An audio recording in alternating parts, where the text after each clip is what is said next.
बिस्मिल्लाहिर्रहमानिर्रहीम। अस्सलाम वालेकुम नाजरीन, टुडे विद मियां हबीब में खुश आमदीद। नाजरीन, पाकिस्तान में सबसे ज़्यादा गुफ्तगू सियासत पर होती है और हम भी अपने प्रोग्राम का आगाज़ सियासी मामलात से ही करेंगे, लेकिन आज हम और भी मुख्तलिफ चीज़ें डिस्कस करना चाहते हैं। सबसे पहले सियासत। तहरीक इंसाफ की मखसूस नशिस्तों से छुट्टी के बाद मज़ीद घेरा तंग होना शुरू हो गया है। पंजाब में 4 कायमा कमेटियों की चेयरमैनशिप जो है उनसे ले ली गई है। इन चेयरमैनों के ख़िलाफ़ तहरीक अदम एतमाद जो है वो कामयाब हो गई और उनको डी नोटिफाई कर दिया गया, जबकि मज़ीद 13 जो स्टैंडिंग कमेटी हैं उनकी चेयरमैनशिप से हटाने के लिए भी जो है वो कार्रवाई शुरू कर दी गई है और मनसूबाबंदी तकरीबन मुकम्मल हो गई है और उनकी भी अनकरीब छुट्टी होने वाली है। उनके खिलाफ भी जो है वो कार्रवाई शुरू कर दी गई है। इसके अलावा अगर हम देखें तो जब से सुप्रीम कोर्ट से मखसूस नशिस्तों के हवाले से फैसला आया है, उसके बाद तहरीक इंसाफ के गिर्द जो है वो घेरा मजीद तंग होना शुरू हो गया है। आज हमने देखा कि साहिवाल से एक रुकने कौमी असम्बली चौधरी उस्मान ने वज़ीर आज़म मियाँ शहबाज शरीफ से मुलाकात की और उन्होंने मुस्लिम लीग नून में शमूलियत का ऐलान कर दिया है। दरअसल उन्होंने एक रास्ता दिखाया है उन अरकान असम्बली को जिन पर तलवार लटक रही है कि वो कहीं उन्हें 9 मई के केसेस में सज़ा ना हो जाए और फिर वो डिस्क्वालीफाई ना हो जाएं। तो उन्होंने एक रास्ता दिखाया है उन अरकान असम्बली को कि अगर आपने महफूज होना है तो ये वाला रास्ता इख्तियार कर लें। तो यही की जा रही है कि शायद मज़ीद लोग जो हैं वो भी उस्मान की तरह जो है वो मुस्लिम लीग नून या किसी और हुकूमती इत्तेहादी जमात में शामिल हो सकते हैं, क्योंकि इस फैसले के बाद अमली तौर पर तहरीक इंसाफ का वजूद जो है वो पार्लियामेंट से ख़त्म हो गया है। बल्कि और ये फैसला उस वक़्त किया जा रहा है या आज चौधरी उस्मान ने जो है वो मुस्लिम लीग नून में शमूलियत का फैसला उस वक्त किया है जबकि आज पूरी दुनिया में जो है वो पार्लियामेंट का आलमी दिन मनाया जा रहा है। तो इससे पार्लियामेंटेरियन की पाकिस्तान में जो खसूसी हैसियत है उसका अंदाज़ा होता है। वफादारियाँ जो हैं वो अब तब्दील होने के दिन जो है वो आ चुके हैं। इसके अलावा अगर हम देखें तो पंजाब असम्बली में तहरीक इंसाफ पर बहुत बुरा वक़्त आ गया है। ये स्टैंडिंग कमेटियों और कायमा कमेटियों से छुट्टी अपनी जगह पर है, लेकिन 26 अरकान असम्बली को गड़बड़ करने के चक्रों में जो है वो स्पीकर पंजाब असम्बली ने जो है वो 16 इजलासों के लिए जो है वो उन्हें मुअत्तल कर दिया और ये अरसा तकरीबन अगर पूरा साल में मेरा ख्याल है कि 15-16 इजलास ही होते होंगे, तो मेरा ख्याल है एक साल के लिए उन्हें तकरीबन जो है वो हाउस से बाहर निकाल दिया गया है। और अगर ये देखा जाए तो पंजाब असम्बली में तहरीक इंसाफ के अरकान की तादाद 105 है और रिक्वेजिशन करने के लिए 93 अरकान की ज़रूरत होती है, जबकि इस वक्त तहरीक इंसाफ के पास 79 लोग बाकी रह गए हैं। तो उनसे ये हक भी छीन लिया गया है कि वो इजलास बुला सकें, अब वो रिक्विजिट नहीं कर सकेंगे इजलास के लिए। तो ये भी एक तहरीक इंसाफ पर कड़ा वक़्त आ गया है। इसके अलावा 10 अरकान असम्बली जो हैं उनको 20 लाख से ज़्यादा जुर्माना कर दिया गया और कहा गया है कि इन्होंने तोड़फोड़ की थी, इन्होंने जो है माइक उखाड़े थे और नुकसान पहुंचाया था बेंचों को। तो इस हवाले से तहरीक इंसाफ जो है वो उनके अरकान पार्लियामेंट जो हैं वो उन पर जो है वो मज़ीद सख्तियाँ की जा रही हैं। मज़ीद लगता है कि तोड़ फोड़ का अमल अब शुरू हो गया, क्योंकि इससे कबल साल से ज़्यादा का अरसा गुजर गया है, अभी तक तहरीक इंसाफ से वाबस्ता किसी रुकन असम्बली ने अपनी वफादारी तब्दील नहीं की थी। तो आज इसका बाकायदा आगाज़ हो चुका है। हम देख रहे हैं कि रुकन कौमी असम्बली जो है उन्होंने अपनी वफादारी तब्दील कर ली है और शायद अब जब के तमाम अरकान जो हैं वो आज़ाद हैसियत से तसव्वुर किए जा रहे हैं, तो शायद हो सकता है کہ اس کی تقلید میں کچھ اور لوگ بھی چلے جائیں۔ اس کے علاوہ اگر ہم دیکھیں تو خیبر پختونخوا کی صورتحال بھی بڑی عجیب و غریب سی اس وقت بن چکی ہے، اور اگر وہاں ایک بڑی تعداد میں اراکین اسمبلی جو ہے وہ 9 مئی کے کیسز میں ان کے فیصلے آ جاتے ہیں اور وہ ڈسکوالیفائی ہو جاتے ہیں، تو پھر مخصوص نشستوں کے بعد ایک اچھی خاصی تعداد اپوزیشن کے پاس آ گئی ہے، اور اگر تحریک انصاف کے اراکین کی بہت بڑی تعداد جو ہے ڈسکوالیفائی ہو جاتی ہے تو پھر ایک نیا بحران جنم لے گا، اور پھر کسی کے پاس بھی مطلوبہ اکثریت نہیں رہے گی، اور ہاؤس میں موجود جو اراکین ہوں گے پھر ان کی تعداد کے مطابق جو ہے حکومت بنائی جا سکتی ہے۔ تو بہرحال اس بارے میں ابھی کچھ نہیں کہا جا سکتا۔ میرا خیال ہے کہ سیاست کے اب نئے راستے جو ہیں وہ ڈھونڈے جا رہے ہیں، وہ نئے طریقے جو ہیں وہ اختیار کیے جا رہے ہیں، اور شاید بہت کچھ ہونے جا رہا ہے۔ انہی تمام تر ایشوز پر بات کریں گے، لیکن اس کے ساتھ ساتھ موسم بھی انگڑائی لے رہا ہے اور موسم بے قابو ہوتا جا رہا ہے۔ پاکستان میں قبل از وقت مونسون شروع ہو چکا ہے، پاکستان کے ندی نالوں میں دریاؤں میں طغیانی آ رہی ہے، اور خاص کر کے شمالی علاقہ جات میں خیبر پختونخوا، گلگت بلتستان، آزاد کشمیر میں جو ہے وہ فلڈنگ کا خطرہ ہے۔ اس کے علاوہ دوسرے دریاؤں میں بھی پانی کی صورتحال جو ہے وہ بڑھتی جا رہی ہے، سنگین ہوتی جا رہی ہے۔ تو اگر ہم جائزہ لیں تو پوری دنیا کے موسم جو ہے وہ تبدیل ہو رہے ہیں، اور خاص کر کے اب یورپ میں اس وقت شدید گرمی آئی ہوئی ہے، اور گورے جو ہیں ان کی جان لبوں پہ آئی ہوئی ہے۔ ہم دیکھ رہے ہیں خبروں میں بھی آ رہا ہے، اور ویسے بھی جو انفارمیشن آ رہی ہے کہ وہاں چھٹیاں تک کر دی گئی ہیں، اور اسکولوں میں اور لوگوں کو جو ہے وہ ہیٹ ویو سے بچنے کے لیے جو ہے وہ گھروں سے نہ نکلنے کی تلقین کی جا رہی ہے۔ پاکستان کا اگر جائزہ لیا جائے تو بڑا عجیب سا لگتا ہے کہ ذرا سی یہاں گرمی پڑ جائے تو لوگ جو ہے وہ یہاں قحط سالی کا شکار ہو جاتے ہیں، ذرا سی سردی آ جائے تو ہم ٹھٹر کے مر جاتے ہیں، ذرا سا بارش ہو جائے تو ہم پانی میں ڈوب کے مر جاتے ہیں۔ تو عجیب و غریب سی صورتحال ہے، پلاننگ نام کی کوئی چیز نہیں ہے۔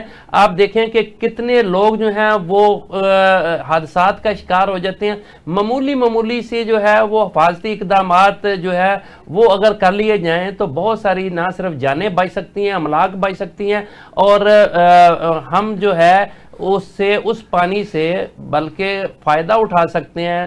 لیکن اس بارے میں ہماری پلاننگ نہ ہونے کے برابر۔ ان تمام تر ایشوز پر گفتگو کریں گے۔ ابھی ہمارے ساتھ موجود ہیں فاروق بنگئی صاحب، سینئر صحافی اور تجزیہ نگار، اور بات کا آغاز کریں گے تحریک انصاف سے۔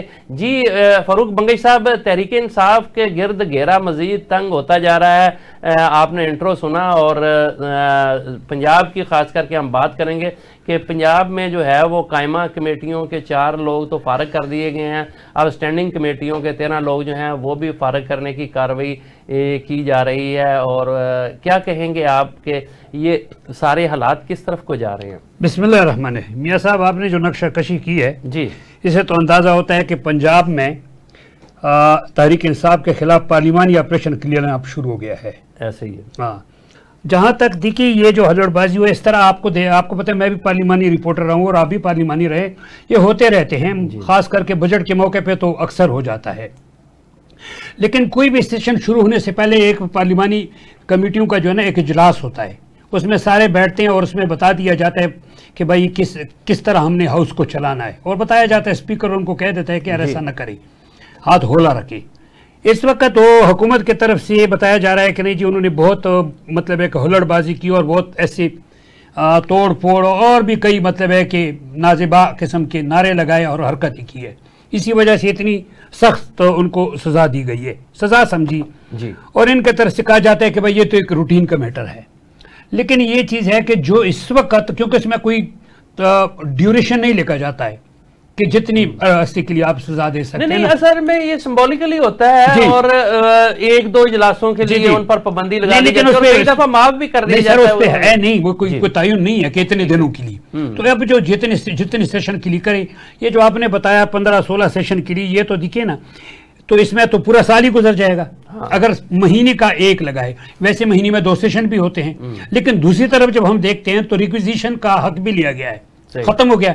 रिक्विजिशन में ये होता है अब वो इजलास भी नहीं बुला सकते। रिक्विजिशन में ये होता है कि बार बार इजलास की रिक्विजिट करते हो, इजलास बुला लेते हो, 2 दिन चलता है, 1 घंटा चलता, खत्म होता है, काउंट होते रहते। उधर से भी बंद गली में वो दाखिल हुई है। सही। जहां तक आप पार्लिमानी वो जो कमेटियों की बात करते हैं, तो आपको पता है कि कमेटियां अंडरस्टैंडिंग के तहत उनको कमेटियों के जो है ना वो दी गई थी कमेटियां, वहां भी मेजॉरिटी चलती है। सही। तो अब वो भी लिया जाता है। जहां तक वफादारियों का आपने बताया, तो वफादारियां तो आपको पता है कि वक्त के साथ साथ तब्दील होती है, और ख़ास करके इसका आगाज़ जो है अरकान जो आज़ाद होते हैं उन पे चूँकि कोई इतनी ख़ास पाबंदी नहीं होती है, तो वो फिर सबसे पहले पूछते हैं कि है कोई नज़र में ख़रीदार। वो कहते हैं मुफलिसी के देने वफा बेचनी है, वो तो फिर चलते हैं। अच्छा बंगी साहब, क्या हवाओं के रुख चेंज हो रहे हैं? जो लोगों ने इससे कबल देखें बड़ी सख्ती भी रही है, मुश्किल वक्त से भी गुजरे हैं अरकान असम्बली तहरीक इंसाफ के, लेकिन किसी ने वफादारी चेंज नहीं की, और अब जो है ये इसका आगाज़ हो गया। तो क्या वाकई हवाओं के रुख चेंज हो रहे हैं? साहब हवाएं तो इस वक्त मौसमियाती हवाएं बड़ी तेज़ी से चल रही है जी। पॉलिटिकल हवाएं तो इतनी तेज़ नहीं है कि अगर हम कह दें कि हवाओं का रुख तब्दील हो रहा है तो इसी वजह, या तेज़ है हवाओं में तेज़ी है, रफ्तार तेज़ है। लेकिन अगर देखें तो डिक्टेटरशिप में भी जो कमेटियाँ वो असम्बलियाँ होती है उनमें भी फिर अरकान के साथ इतनी सख्ती नहीं होती। हुई है, ये नहीं है कि हम कहते हैं मुशर्रफ साहब के दौर में हुई है, बल्कि मतलब है कि वो ये है कि असम्बली के अहाते में दाखिले पर भी पाबंदी लगाई गई थी। लेकिन ये है कि ये तो बहुत मैं अगर देख रहा हूँ तो इनको चाहिए था, हुकूमत को भी चाहिए था थोड़ा सा हाथ होला रख लेता तो अच्छा था। क्या नई पार्लिमानी रवायात जन्म ले रही हैं? रवायात तो देखिए मज़हब अरकान जो उनको बार बार पुकारा जाता है, मज़हब रुकन असम्बली, और आपको पता है स्पीकर पुकारता है कि जी आर्डर में लाने के लिए, तो मज़हब अरकान असम्बली को भी फिर यही है कि थोड़ा बहुत अपनी इज्जत का भी ख्याल रखना चाहिए ना। ठीक नाज़रीन, यहाँ वक्त हुआ एक छोटे से कमर्शियल ब्रेक का, हमारे साथ रहिएगा, थोड़ी देर बाद फिर आपकी खिदमत में हाजिर होते हैं। वेलकम बैक नाज़रीन, हम गुफ्तगू कर रहे थे पाकिस्तान की बदलती हुई सियासी सूरत हाल के हवाले से और मौसमों के हवाले से। अभी इस्लामाबाद से हमें ज्वाइन किया है मुमताज़ भट्टी साहब ने, सीनियर सहाफ़ी और तजिया नगार हैं। स्टूडियो में हमारे साथ मौजूद हैं फ़ारूक बंगई साहब, सीनियर सहाफ़ी और तजिया नगार। जी प्रोग्राम में हम खुशामदीद कहते हैं मुमताज़ भट्टी साहब को। जी अस्सलाम वालेकुम भट्टी साहब। मियां साहब वालेकुम अस्सलाम, बहुत शुक्रिया जी। अच्छा भट्टी साहब, ये बताइएगा कि इस वक्त सूरत हाल जो बज़ाहिर नज़र आ रही है कि तहरीक इंसाफ के गिर्द मज़ीद घेरा तंग किया जा रहा है और बहुत सारे हरबे इस्तेमाल किए, लेकिन दाल उनकी गल नहीं रही, और अभी हम देख रहे हैं कि पंजाब में भी उनके खिलाफ सख्त कार्रवाई की जा रही है। पंजाब असम्बली के इजलास में जो है वो 26 अरकान असम्बली को मुअत्तल कर दिया गया है। 4 कायमा कमेटियों के चेयरमैन जो है उनको फारग कर दिया, उनके खिलाफ तरीके अदम एतमाद कामयाब हो चुकी है। 13 जो स्टैंडिंग कमेटियों के चेयरमैन हैं उनके खिलाफ जो है वो कार्रवाई अमल में लाई जा रही है। और अगर मरकज में देखें तो आज एक नए दौर का आगाज हुआ चाहता है। उस्मान चौधरी हैं साहिवाल से, रुकने कौमी असम्बली तहरीक इंसाफ के प्लेटफार्म की हमायत से जो है वो मुंतखब हुए थे, आज़ाद अब तो तसव्वुर होंगे वो, तो वो आज प्राइम मिनिस्टर से मिले हैं और वो तहरीक इंसाफ वो मुस्लिम लीग नून में शामिल हो गए हैं। क्या कहेंगे आप, ये सारे मामला किस तरफ को जा रहे हैं? मियां साहब ये तो बड़ा वाज़ेह है अब के मामलात किस तरफ जा रहे हैं। अफसोस इस बात का है कि पाकिस्तान की सियासी जमातों ने, पाकिस्तान की एस्टेब्लिशमेंट ने कुछ सीखा नहीं है माजी से। ये पहली सर्जरी नहीं है सियासी सर्जरी। जब मियां नवाज शरीफ की 99 में गवर्नमेंट खत्म की गई थी, उसके बाद एक रातों रात एक नई सियासी जमात वजूद में आई थी। तमाम इलेक्टेबल्स को तब्दील करके काफ लीग में डाल दिया गया था, एक नई सियासी जमात बनी थी। और 2002 के जो इलेक्शन थे, आपको याद होगा, उसमें जब वो काफ लीग अक्सरियत पूरी नहीं हासिल कर सकी थी और पीएमएलएन तो कुल 18-20 सीटों तक महदूद हो गई थी, तो फिर पीपल्स पार्टी में को तोड़ के बीच में से पैट्रियट निकाली गई थी और एक वोट से मीर जफरुल्लाह जमाली जो है वो वज़ीर आज़म बने थे। और फिर वो एक वोट की जो अक्सरियत है वो थ्रू आउट चलती रही। 5 साल उस हुकूमत ने पूरे किए थे। वज़ीर आज़म जरूर बदले मगर अक्सरियत जो है वो बरकरार रही, सादा अक्सरियत बरकरार रही। और उस सर्जरी के बाद ये पाकिस्तान की तारीख की इस लेवल की बड़ी सियासी सर्जरी थी जो कि माजी में होती आई है। अभी ये जो सर्जरी थी इलेक्शन से पहले, 2024 के इलेक्शन से पहले, जिस तरीके से पीटीआई छुड़वाई गई लोगों से, नई सियासी जमातें बनाई गई, पीटीआई पार्लियामेंटेरियन बन गई, उसके ज़ेर सदारत अपना परवेज खटक के इसी तरह पंजाब में इस्तेहकाम बन गई, फिर माफिया मंगवा के प्रेस कॉन्फ्रेंसें करवा के पूरी सर्जरी एक की गई, मगर इलेक्शन में क्या हुआ, वो किधर गई? वो परवेज खटक की पीटीआई थी, वो तो कहीं नजर नहीं आई। और इस्तेहकाम पार्टी के जो सरगना थे मेन जहांगीर तरीन साहब, उन्होंने पीटीआई जो पीपल्स पार्टी ज्वाइन कर ली है, हालात ये हुए। और वो इस्तेहकाम पार्टी गई किधर? सिवाय अलीम खान के कोई बंदा उसमें से नजर ही नहीं आता, बल्कि वो भी शायद आइंदा नजर ना आए जो हालात चल रहे हैं। तो देखें, ये जो अमल है ना, ये पाकिस्तान में पहली दफा नहीं हो रहा, बारहा हो चुका है। इसके नताइज हमेशा एक जैसे निकले हैं। 2002 में नवाज शरीफ को पार्लिमानी सियासत में से माइनस करने की कोशिश की गई। 2007 में उतनी ताकत के साथ मियां नवाज शरीफ जो है वापस आए और लोगों ने उनको वोट दिया, और आप देख लें कि काफ लीग जो है वो बिल्कुल ही एलिमिनेट हो गई। और उसके बाद पीपल्स पार्टी जो है वो, उसको रगड़ा लगा, वो भी फिर वापस आई। अब पीटीआई को रगड़ा लग रहा है, इससे बानी पीटीआई मजीद मजबूत होंगे। अगर ये केपीके में भी उनकी गवर्नमेंट गिरा देते हैं, तो जो थोड़ा बहुत उनको डेंट पड़ रहा है वहां पे, जो कि गवर्नेंस की नाकामी की वजह से पड़ रहा है, वो भी पड़ना बंद हो जाएगा। लोग फिर उसके साथ खड़े हो जाएंगे। दूसरा सबसे बड़ा खतरनाक अमल ये होगा कि वहां पे आपको पता है इंसर्जेंसी चल रही है, एक्सट्रीमिज्म है, दहशतगर्दी है, अफगानिस्तान के साथ हमारा बॉर्डर है, वहां से तश्कीलें बन के आती हैं। और पिछले, आप यकीन नहीं करेंगे, 6 दिनों में 28 जवान हमारे शहीद हुए हैं वहां पे। इतनी सर्च की है इंसर्जेंसी वहां पे, और इसको मजीद बढ़ावा मिलेगा। ये जो आपके काम लिखा पड़ा तबका है जो कि पीटीआई का सपोर्टर है वहां पे, या जो नौजवान है वहां का केपीके का, उसका जब आप रास्ता सियासी बंद कर देंगे तो वो किधर जाएगा, मुझे आप बताएं। अच्छा, नहीं बट आप ठीक कह रहे हैं कि वो जाके ज्वाइन करे पीटीएम को, वो जाके ज्वाइन करे टीटीपी को। खुदा ना खास्ता ये इस तरह की जो, ये बहुत बड़ा ब्लंडर है। देखें, अगर वहां के लोगों ने उनको मैंडेट दिया है तो आप उनकी गवर्नमेंट को चलने दें, गिरा के आपको वहां पे क्या हासिल होना है। और सियासी जमातें जो हैं, इन्होंने बहुत मार खाई है, अल्हम्दुलिल्लाह इन्होंने सीखा कुछ नहीं है। पीएमएलएन खुद इस सारे प्रोसेस से एक दफा नहीं 3 दफा गुजरी है। 2018 में फिर गुजरी इसी प्रोसेस से, जो 2002 में से ये गुजरी थी। और पीटीआई भी इस तरह के प्रोसेस से गुजर चुकी है, और खुद मौलाना भी इस प्रोसेस से गुजर चुके हुए हैं, उनकी भी सर्जरी हुई है। मगर ये समझेंगे नहीं, और ये एक ब्लंडर करेंगे जिसका खुमियाजा अगले 10 साल हम भुगतते रहेंगे।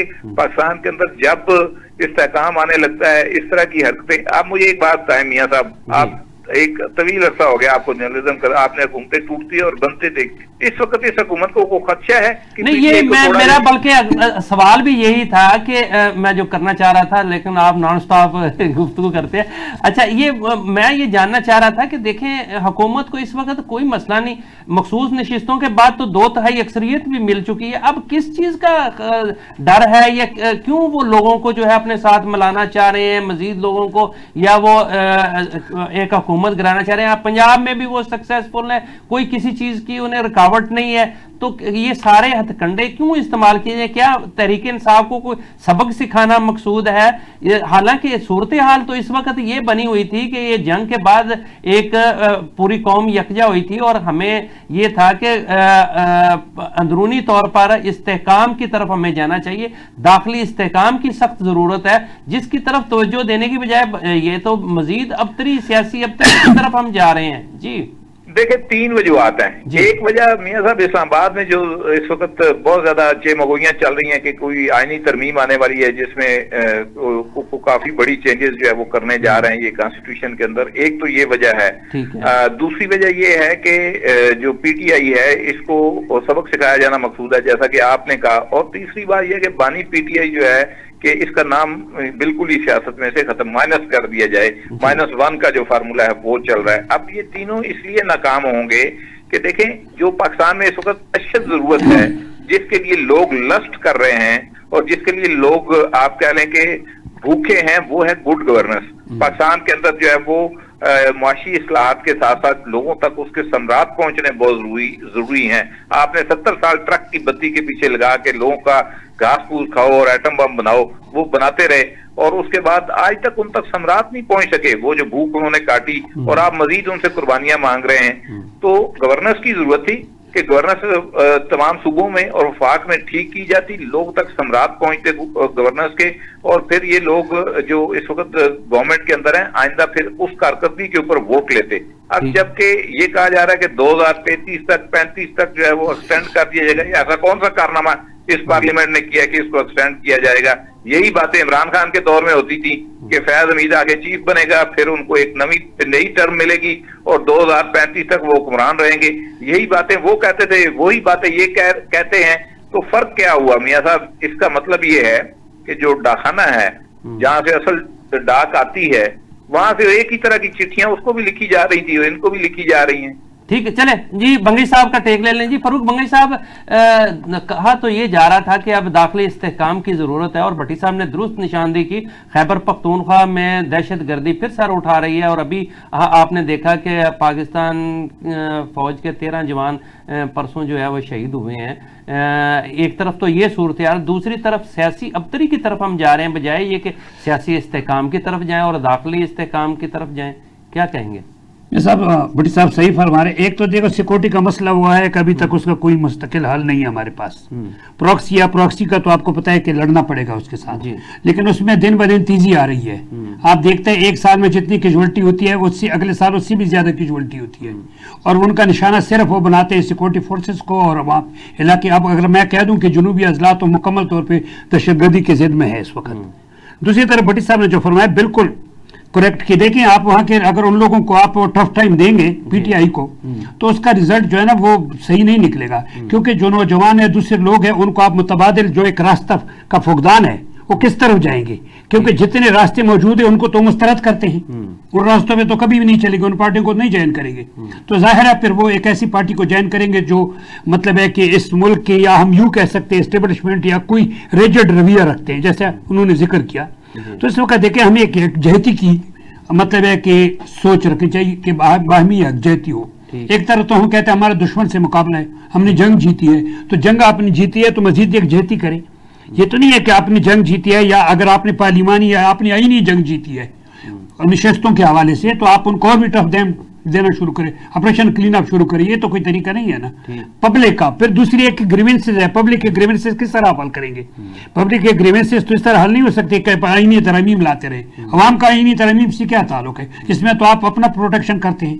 عوام تو کوئی، عوام کے لیے تو سستی بجلی چاہیے، سستی چیزیں چاہیے، اور دوسری چیز سہولتیں چاہیے۔ آپ تو اس کی زندگی مزید اجیرن بنا رہے ہیں وہاں پہ۔ اچھا، وہ آپ نے درست کہا کہ دیکھیں لوگوں کو اس شدید حبس اور گرمی کے موسم میں بھی لوڈ شیڈنگ کی جا رہی ہے۔ ایک طرف تو بجلی کے بل اتنے زیادہ ہیں اور اوپر سے لوڈ شیڈنگ، تو لوگ پھر اس آپ بل کی بات کرتے ہیں میاں صاحب، میں آپ کو بتا دوں جو معاشی قتل عام کیا گیا ہے اس بلوں کے آڑ میں کہتا ہوں پرانے زمانے میں جو میلے ٹھیلے تو اس میں لاٹھی والا بھی اتنا جو ہے نا بیوقوف نہیں بناتا تھا جتنے بیوقوف بنا رہے ہیں۔ اب دیکھیں نا 200 سے 1 یونٹ اوپر جائے تو کتنے ہزار کا اضافہ ہو جاتا ہے آپ کے بل میں۔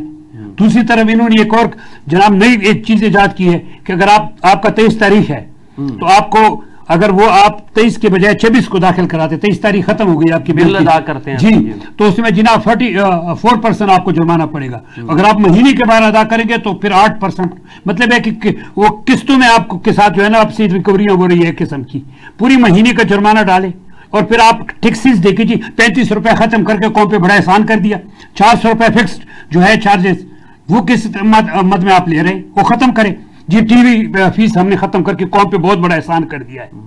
ٹھیک، ابھی تو پیٹرول مہنگا ہونے کی بھی بات کی جا رہی ہے اور باقی چیزیں، چلیں یہ تو ہم چونکہ ابھی سیاست ڈسکس کر رہے تھے۔ جی بھٹی صاحب، کیا آپ سمجھتے ہیں کہ یہ جو نئی صورتحال بن رہی ہے، اب پیوز تحریک انصاف کو ایک اور جھٹکا دیا جا رہا ہے، اس میں بانی پی ٹی آئی جو ہے وہ یہاں کوئی کمپرومائز کرنے کی پوزیشن میں آ سکتے ہیں یا نہیں، یا وہ ہٹ درمی اسی طرح اختیار کریں گے اور پارٹی ان کی جو ہے وہ مزید نقصان کا باعث بنے گی، مزید نقصان اٹھائے گی؟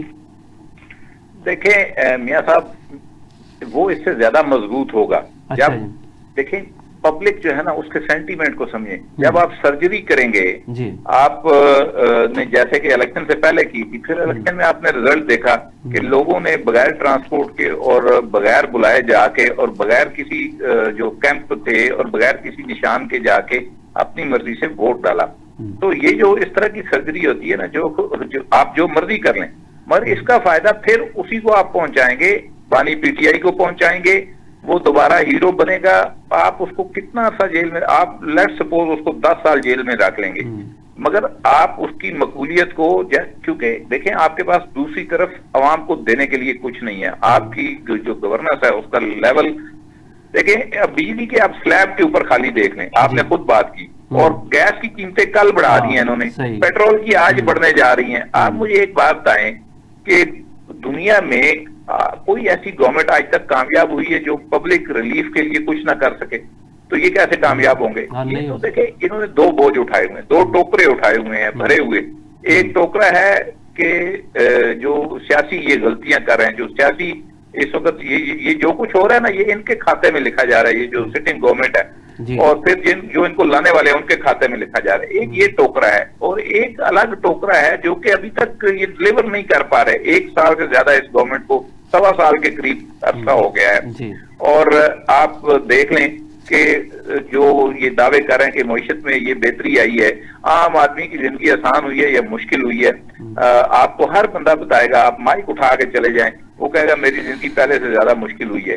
तो देखें, ये जो आरजी बूम आया है ना, ये जो पाकिस्तान ने इंडिया के खिलाफ मार्का जीता है, उससे एक पाकिस्तान की एस्टेब्लिशमेंट को और मौजूदा गवर्नमेंट को थोड़ा सा सहारा मिला है, मगर ये बहुत जल्द जो है वो वापस अपनी ग्राफ जगह पे चला जाएगा, क्योंकि लोगों का जो पारा है वो उनकी जिंदगी में आसानी पैदा करेंगे तो वो नीचे आएगा। अदरवाइज ये जब रिवर्स होगा ना, आप ये याद रखिएगा मेरी बात, इमरान खान भी बिल्कुल इसी तरह बानी पीटीआई जो है वो मजे लेता था कि मेरे साथ जो है वो एक पेज है, मेरे साथ फौज खड़ी है, और फौज जो है वो बिल्कुल मेरे फोन सुनते रहे, ISI को फर्क नहीं पड़ता, ये सारी बातें वो कहता था। मगर फिर क्या हुआ, जब पब्लिक उसके साथ नहीं रही तो 1 मिनट में उठा के परे फेंक दिया गया। इसी तरह जब इनके साथ पब्लिक नहीं रहेगी, इनके नीचे जितने भी हाथ रख के खड़े हुए इदारे हैं, चाहे वो अदलिया है, चाहे वो एस्टेब्लिशमेंट है, चाहे मीडिया है, वो सारे के सारे बोझ उठाते उठाते थक जाएंगे। और ये एक आप कह लें फिनोमेना है मियां साहब, ये हमने बार बार होते देखा है, और अब इसमें एक तब्दीली जरूर आई है कि पहले आप बंदे इधर से उधर करके इलेक्टेबल्स को तब्दील करके आप लोगों का वोट बैंक चेंज कर लेते थे, विल ऑफ द पीपल आप मनूवर कर लेते थे।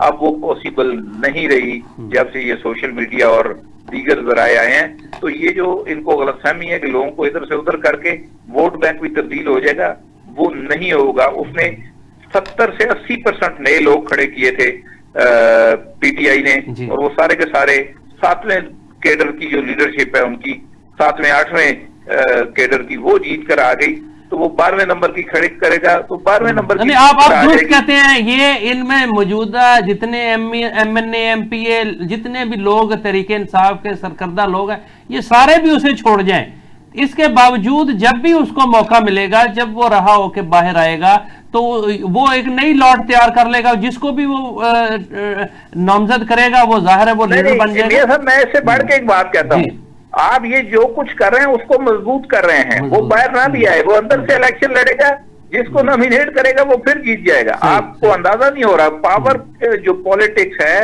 उसके डायनामिक्स तब्दील हो चुके हैं, और पब्लिक का जो सेंटीमेंट है उसका भी बड़ी तब्दीली आई है पिछले 10-12 सालों। अच्छा भट्टी साहब, कहा ये जा रहा था कि चूंकि पाक भारत जंग के बाद जो है वो एक नए फेज का आगाज होने जा रहा था, और उसमें जो संजीदा लोग थे वो यही समझ रहे थे कि तहरीके इंसाफ के बानी से भी अब बात होगी और दाखिली इस्तेहकाम के लिए जो है वो इकदामात किए जाएंगे, एक दूसरे को बर्दाश्त का जो है वो अंसर उसमें जो है वो नुमाया होगा। लेकिन हमने देखा कि तहरीके इंसाफ ने जो है वो अपना एहतजाज भी मुलतवी कर दिया, इसके बावजूद जो है वो उनके खिलाफ उसी तरीके से कार्रवाइयाँ जारी हैं, और अब ये जो ताज़ा तरीन सूरत हाल बन रही है, इसके बाद फिर तहरीके इंसाफ जो है वो कहाँ खड़ी है, और खास करके अगर वफादारियां तब्दील होती हैं तो उसके बाद क्या सूरत हाल बनेंगी? मियां साहब, बहुत सारे पाकिस्तान के अंदर लोगों को ये गलतफहमी थी कि एक नेशनल कंसेंसस का मौका आ गया, और इसके बाद एग्जिट प्लान होगा एस्टेब्लिशमेंट के पास, और वो मामलात में से बाहर निकल जाएगी और सियासतदानों के ऊपर जो है वो सारा कुछ छोड़ दिया जाएगा। کہا تو یہی جا رہا ہے کہ اسٹیبلشمنٹ کہتی ہے کہ ہم سیاست میں نہیں ہے نا، ہمیں سیاست میں گھسیٹا جائے، سیاسی جماعتوں سے بات کی جائے، مگر ایکچولی وہ ہوا نہیں. ایگزٹ کا جو آخری آپ کہہ لیں کہ موقع آیا تھا، میں اس کو آخری موقع اس لیے کہتا ہوں کہ اس سے پہلے 3-4 موقع ہم ضائع کر چکے ہیں، اور الیکشن سے پہلے بھی اور الیکشن کے بعد بھی، 9 مئی کے بعد بھی اور 9 مئی سے پہلے بھی 4 سے 5 مواقع ایسے آئے تھے جب اسٹیبلشمنٹ اپنے آپ کو پل بیک کر سکتی تھی اور معاملات سیاستدانوں کے سپورٹ کر دیے جاتے. مجھے لگتا ہے ایسا کوئی پلان ایگزسٹ ہی نہیں کرتا، اور یہ خوش فہمی تھی ان لوگوں کی جو توقع لگا کے بیٹھے تھے. مجھے کوئی ہمدردی نہیں ہے. عمران خان بانی پی ٹی آئی نے اپنے دور میں بڑی زیادتیاں کی، بڑے غلطیاں کی، اور بڑے اس نے جرائم بھی کیے، اس میں کوئی شک نہیں ہے. اور ایک بڑا جرم یہ تھا کہ سیاسی جماعتوں کو کمزور کیا گیا، اور یہ اس کی منشا سے ہوا. مجھے اسے کوئی ہمدردی نہیں ہے، مگر یہ جو اسٹریٹجی ہے یہ کاؤنٹر پروڈکٹیو ہے، اور یہ آگے جا کے ملک کو بھی نقصان دے گی. اور یہ جو موجودہ لوگ ہیں ان کو اسی صف میں کھڑا آپ دیکھیں گے جیسے پرویز مشرف کے دور میں جو لوگ سرجری کر رہے تھے، اور جیسے باجوے کے دور میں جن لوگوں نے سرجری کی، یہ بھی اسی صف میں آپ کھڑے پائیں گے. لوگ، یہ تاریخ فیصلہ کیا کرتی ہے. یہ آج بیٹھ کے میں اور آپ فیصلہ نہیں کر سکتے، مگر آنے والا پاکستان کا کل اور کل کا بچہ جو ہے وہ اسی طرح ان کو اسی لائن میں کھڑا کر دے گا جس میں وہ آج کھڑے ہیں، جیسے فیض حمید، جیسے اس سے پہلے پاشا، جیسے اس سے پہلے جو ہے مزید کئی لوگ نام لیے جا سکتے ہیں، لیکن وہ لمبا ہو جائے گا. تو یہ مقافات عمل ہے. سیکھنے کے لیے دنیا میں بہت سارے لوگ، ممالک، ادارے غلطیاں کرتے ہیں، مگر ان سے پھر سیکھا جاتا ہے. سیاسی جماعتیں بھی غلطیاں کرتی ہیں، مگر یہاں پہ رواج نہیں ہے. نہ ہم سیکھتے ہیں میڈیا والے، نہ یہ پارلیمنٹیرین سیکھتے ہیں، اور نہ ہماری اسٹیبلشمنٹ. اچھا بٹی صاحب، میں ذرا نا کوئک سے ذرا رسپانس لے لوں بنگی صاحب سے. لیکن آپ کے لیے یہ ہے کہ کہا جا رہا ہے کہ 27ویں ترمیم لائی جا رہی ہے، تو آئین میں کس قسم کی ترمیم لائی جا رہی ہے؟ اس کا جواب سے لوں گا. جی بنگی صاحب، یہ بتائیے گا کہ آپ اور میں نے ایک انٹرویو کیا تھا حامد خان کا، اور اس وقت انہوں نے کہا تھا عید کے موقع پر، اس وقت انہوں نے کہا تھا کہ جی ہم سے مخصوص نشستیں جو ہیں وہ چھینی جا رہی ہیں، اور یہ سارا کچھ اس لیے کیا جا رہا ہے کہ 27ویں ترمیم لانی ہے.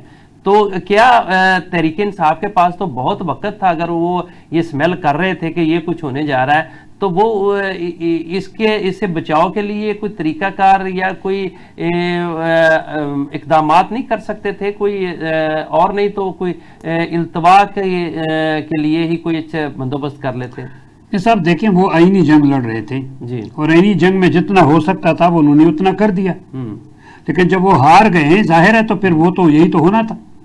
گو کہ ان کے کو پہلے سے پتا تھا. آپ کو پتا ہے جس نے انٹرویو دیا وہ اس نے اس کیس کو لڑا ہے، وہی تھا نا مخصوص نشست. مخصوص نشست جب چلی گئی ہے. لیکن بٹی صاحب نے جو بات کی بالکل صحیح بات ہے. دیکھیں، اگر آپ کسی حکمران مقبول کسی لیڈر کو، سیاسی لیڈر کو غیر مقبول بناتے ہیں، تو اس کے لیے آپ ان کے جو حامی ہوتے ہیں، ان کے پارٹی کے لوگ جو ہوتے ہیں، یا پبلک جو ہوتا ہے، پبلک میں ان کو 2 راستے ہوتے ہیں. ایک تو آپ پبلک کو جو ہے نا سہولتیں دیتے ہیں، اپنی طرف راغب کرتے ہیں. دوسری چیز یہ ہوتی ہے کہ اس لیڈر کو آپ ایسے پولیٹیکلی جو ہے نا کہ وہ لاتے ہیں، میدان میں لاتے ہیں، اس کو ایسے چانسز دیتے ہیں جو وہ انکار کر لیتا ہے. تو وہ لوگ بھی جو ہے نا اس سے، اس کے جو عقیدت مند ہو سمجھے، اس کے جو پارٹی کے لوگ ہوتے ہیں، ہاں، وہ کہہ دیتے ہیں یار یہ تو غلطیاں کر رہا ہے. تو یہ کوئی طریقہ نہیں ہے کہ آپ ایسے فیصلے کریں وہ مزید مقبول ہو جائے. اور یہ ہے کہ یہ عوامی سیلاب کو دعوت دے رہے ہیں. تو یہ لوگ تو موسمیاتی سیلاب اور بارش کا مقابلہ نہیں کر سکتے. تو عوامی سیلاب اگر آ گیا ہے تو میرے خیال میں بالکل صحیح ہے کہ پھر عوامی سیلاب جب آئے گا، اس کے نتیجے میں اگر کوئی پارلیمانی فیصلہ آپ کو کرنا پڑے، انتخابی فیصلہ کرنا پڑے، پہ آپ مجبور ہو گئے، تو آپ کو موقع نہیں ملے گا اس بات کوئی جو ہے نا فارم آگے پیچھے کرنے کا. جی بٹی صاحب، کس قسم کی جو ہے وہ ترمیم لانا مقصود ہے؟ کوئی آپ اسلام آباد میں بیٹھے ہوئے ہیں، کوئی سمیل محسوس ہو رہی ہے؟ دیکھیں ایگزیکٹلی تو اس کے خط و خال سامنے نہیں آ رہے. 3-4 چیزیں سامنے آئی ہیں. جیسا کہ آپ کو معلوم ہے، نجم سیٹھی صاحب نے دعویٰ کیا کہ فوج کو جو ہے وہ ایگزیکٹو کے اندر رول دیا جائے گا، اس کو کانسٹیٹیوشنل کور دیا جائے گا. پھر یہ بھی کہا گیا کہ کچھ مزید جو ہے وہ کورٹس کے حوالے سے، اور ایک بڑا جو ہے وہ چینجز جو ہے وہ لانے کی کوشش کی جائے گی. یہ دیکھیں میاں صاحب، اس کے جو بھی خد و خال ہوں، اس وقت سب سے بڑا مسئلہ یہ ہے پاکستان کے اندر بات کرنے کی آزادی نہیں ہے. دوسرا بڑا مسئلہ یہ ہے کہ پروٹیسٹ کرنے کی بھی آزادی نہیں ہے. جیسا کہ اسرائیل کے خلاف بھی پروٹیسٹ اگر اسلام آباد میں کریں تو آپ پہ FIR ہوگی اور آپ کے اوپر کریک ڈاؤن ہوگا. اور اسی طرح سیاسی جو جلسے جلوس ہیں اس کی تو اپوزیشن میں سخت یعنی کہ PTI میں سخت نہیں رہی, اور جو سیاسی عمل ہے گورنمنٹ کا وہ بالکل ہالٹ ہوا ہے کیونکہ ان کے پاس دینے کو کچھ نہیں ہے. اور جب یہ ویکیوم آتا ہے پولیٹیکل پروسیس کے اندر تو عوام کا اور جو اشرافیہ ہے ہماری, اور اشرافیہ میں سارے آتے ہیں, آپ کی عدلیہ بھی آتی ہے. آپ مجھے ایک بات بتائیں, اس عدلیہ نے کتنے سو موٹو لیے ہیں اب تک, یعنی کہ کسی بھی عوامی ایشو کو اب تک انہوں نے کورٹ کے اندر پبلک انٹرسٹ کا تو کوئی کام نہیں ہو رہا, جس کے لیے جو ہے وہ ہم نے 26ویں ترمیم بھی کی تھی کہ جی کہ پبلک کے کیسز جو ہیں وہ چونکہ پینڈنگ پڑے ہیں تو لہذا ان کو موقع ملے گا. اور پارلیمانی آپ بتائیں جب ڈسکنیکٹ اس لیول کا ہوگا جن کو گورن کر رہے ہیں اور جو گورن کرنے والے ہیں ان کے درمیان, تو اس کا فال آؤٹ کس کے اوپر ہوگا اور کون بھگتے گا کال کھڑے ہو کے. تو یہ دیکھیں یہ پھر نکل جائیں گے, یہ جو اس وقت آپ کو نظر آ رہے ہیں یہ پھر نکل جائیں گے. یہ میاں صاحب پاکستان کے عوام نے پھر بھگتنا ہے, جو بھی اس کا نقصان ہوگا وہ پاکستان کے عوام. اچھا چلیں, اس وقت پاکستان کے عوام ایک اور بہت بڑا عذاب بھگتنے کے لیے جا رہے ہیں, وہ ہے سیلاب کا عذاب, کیونکہ موسم بے قابو ہو رہے ہیں اور خدشہ یہ ہے کہ کافی ساری بارشیں ہوں گی اور ابھی سے ہی فلڈنگ کا سامنا کرنا پڑ رہا ہے مختلف علاقوں میں. تو بھٹی صاحب, میں نے تو ساری زندگی یہ دیکھا ہے کہ ذرا سا پانی آ جاتا ہے تو ہم ڈوب کے مر جاتے ہیں, ذرا سی سردی پڑتی ہے تو ہم ٹھٹر کے مر جاتے ہیں, ذرا سی گرمی پڑ جائے تو قحط آ جاتا ہے. تو یہ ساری چیزیں جو ہے ہمارے کیا پلاننگ نام کی کوئی چیز نہیں, ہمیں نہیں پتا چلتا کہ اب بارشوں کا موسم آنا, اب سیلاب آنا ہے, بچاؤ کے طریقے کیا ہونے چاہیے. کوئی اس طرف کوئی توجہ نہیں ہے کسی بھی اداروں یا حکومت کی. بدقسمتی یہ رہی ہے ہر دور میں جس کی بھی سیاسی حکومت ہوئی ہے. میاں صاحب مجھے آپ ایک بات بتائیں کہ آپ نے کتنے ڈیزاسٹر مینجمنٹ کے کتنے ادارے بنائے ہیں, ریسکیو کے کتنے ادارے بنائے, ایک پرویز اللہ جی بنا گیا تھا ریسکیو 1112. آپ نے اس ملک کے اندر ادارے بننے ہی نہیں دیے. جب بھی کوئی آفت آئی, جب بھی کوئی مسئلہ ہوا, آپ ایک ادارے کی طرف دیکھتے ہیں اور وہ ادارہ جو ہے 2.25 لاکھ فوج آپ کی پھنسی ہوئی ہے KPK میں اور اس بارڈر کے اوپر, ویسٹرن بارڈر کے اوپر, اور آلموسٹ 1.5 لاکھ فوج جو ہے وہ دوسری طرف لگی ہوئی ہے. آپ کے پاس کوئی میکنزم موجود نہیں ہے, اور اس کے بائی دا وے جو ذمہ دار ہے وہ ہماری سیاسی حکومتیں ہیں. جتنی بھی سیاسی حکومتیں رہیں انہوں نے انحصار جو ہے وہ صرف ایک ادارے پر اور سارا بوجھ بھی ایک ادارے پر رکھا, جو پچھلے 25 سال سے ایک طرف دہشت گردی کی لڑائی لڑ رہا ہے روزانہ کی بنیاد کے اوپر, اس میں شہادتیں ہو رہی ہیں اور نقصانات ہو رہے ہیں, اور دوسری طرف جو ہے وہ پبلک معاملات کے اندر ان کو لایا جاتا ہے جس کا ایک اپنا ری ایکشن جنریٹ ہوتا ہے. اور یہ ایسے ہی ایک سائیکل ہے ویشیس جو چل رہا ہے, چلتا رہے گا. اس حکومت نے بھی قسم کھائی ہوئی ہے کہ کوئی ادارہ ہم نے بنانا نہیں ہے. تو میاں صاحب بیسیکلی جب آپ کی پارٹیاں پولیٹیکل انسٹیٹیوشن نہیں بنتی اور آپ کی پارلیمنٹ جو ہے وہ پاؤں پر کھڑی نہیں ہوتی, لولی لنگڑی ادھر سے پکڑ کر بندے ادھر کر دو, انہی کے اوپر مشتمل ہوگی, تو پھر ایسے ہی چلے گی. جیسے جی ٹھیک, بھٹی صاحب بہت شکریہ گفتگو کرنے کا. جناب فاروق بنگئی صاحب آپ کا بھی بہت شکریہ. ناظرین پروگرام دیکھنے کے لیے آپ کا بھی بہت شکریہ. کل تک کے لیے اجازت دیجیے, اپنا بہت سارا خیال رکھیے گا. اللہ حافظ.